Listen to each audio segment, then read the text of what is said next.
నమస్కారం, చెరీస్ కిచెన్కి స్వాగతం. ఈరోజు టమాటో ఎగ్ కర్రీ తయారు చేసుకోవడానికి కావాల్సిన పదార్థాలు: ఉడికించిన గుడ్లు 4, మునక్కాయలు 1 కప్పు, తరిగిన ఉల్లిపాయలు 1 కప్పు, టమాటోలు 1 కప్పు, ఆవాలు 1 టీ స్పూన్, జీలకర్ర 1 టీ స్పూన్, కరివేపాకు 2 రెమ్మలు, ఎండుమిరపకాయలు 3, సన్నగా తరిగిన కొత్తిమీర 3 టేబుల్ స్పూన్లు, నూనె 6 టేబుల్ స్పూన్లు, ఉప్పు రుచికి సరిపడా, పసుపు 1/2 టీ స్పూన్, కారం 1 టేబుల్ స్పూన్.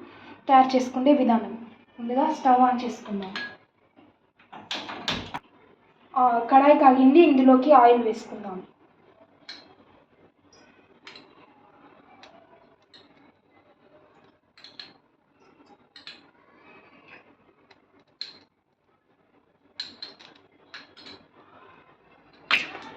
ఆయిల్ కాగింది, ఇందులోకి ఆవాలు, ఎండుమిరపకాయలు అలాగే జీలకర్ర వేసి కొంచెం ఫ్రై చేసుకోవాలి.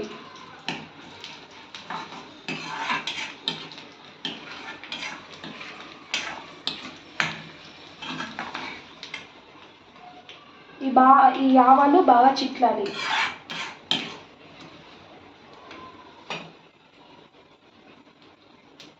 ఇప్పుడు ఇందులోకి కరివేపాకు,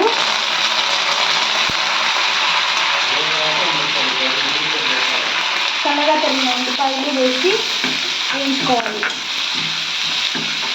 ఇప్పుడు ఇందులోకి రుచికి సరిపడా ఉప్పు వేసేసుకోవాలి. బాగా ఫ్రై చేసుకోవాలి.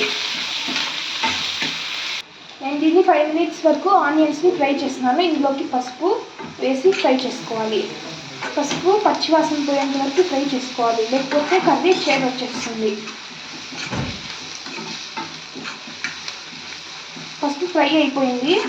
ఇప్పుడు ఇందులోకి సన్నగా తరిగిన టమాటోలు వేసి కలుపుకుంటూ ఫ్రై చేసుకోవాలి.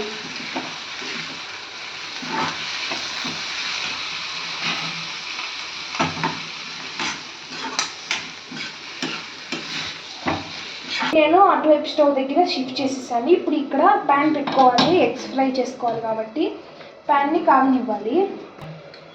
ఇప్పుడు ఇందులోకి 1.5 టేబుల్ స్పూన్ వరకు నూనె వేసుకోవాలి.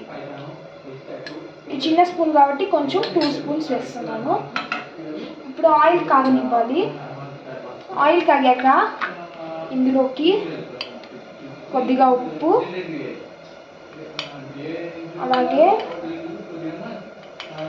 కొంచెం కారపొడి అలాగే లైట్గా పసుపు వేసి వేయించుకోవాలి. కొంచెం ఫ్రై అవ్వాలి.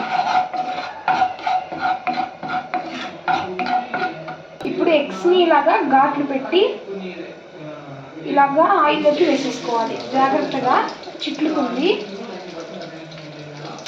ఇప్పుడు వీటిని ఫ్రై చేసుకోవాలి. ఇప్పుడు వీటిని లైట్ కలర్ వచ్చేంత వరకు ఫ్రై చేసుకోవాలి. ఇప్పుడు ఇక్కడ ఎగ్స్ ఫ్రై అయిపోయాయి. ఇప్పుడు తీసేసుకోవాలి. స్టవ్ ఆఫ్ చేస్తున్నాను. ఇప్పుడు ఇందులోకి తరిగిన మునక్కాయ ముక్కలు వేసి కలుపుకోవాలి.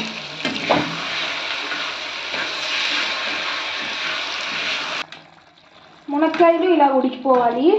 మునక్కాయలు ఉడికాక ఇందులోకి కారం వేసి పచ్చివాసన పోయేంత వరకు బాగా ఫ్రై చేసుకోవాలి. మునక్కాయలు ఉడికిపోయాయి. చూడండి, ఇలా ఉడికిపోవాలి. ఇలా ఉండాలి కన్సిస్టెన్సీ. ఇప్పుడు ఇందులోకి సన్నగా తరిగిన కొత్తిమీర వేసి అలాగే నా సీక్రెట్ ఇంగ్రీడియంట్ అదొచ్చేసి జీలకర్ర ఇంకా మెంతులు పౌడరు 1/2 టీ స్పూన్ వేసి, ఇది వేయడం వల్ల టేస్ట్ చాలా బాగా వస్తుంది. అలాగే ఫ్లేవర్ కూడా ఎన్హాన్స్ అవుతుంది. ఇప్పుడు దీన్ని బాగా మిక్స్ చేసుకోవాలి. ఇప్పుడు ఇందులోకి ఎగ్స్ వేసేసి కలుపుకోవాలి.